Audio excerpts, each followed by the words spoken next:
காலை வணக்கம் மாணவர்களே. ஆல்பர்ட் எயின்ஸ்டீன் என்றவர் 1879 பிறந்து 1955 வரைக்கும் உயிரோடு இருந்திருக்கார்.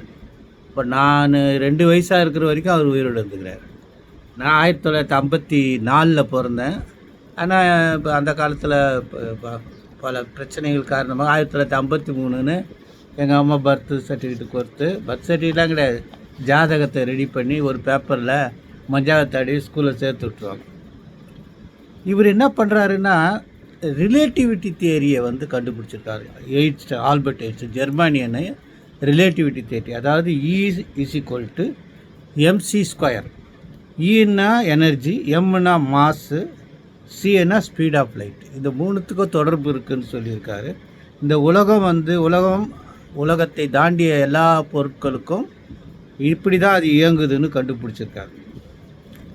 அதனால தான் அவர் என்ன பண்ணுறாருன்னா, இந்த ஆட்டோபாமையே டெவலப் பண்ணுறாரு.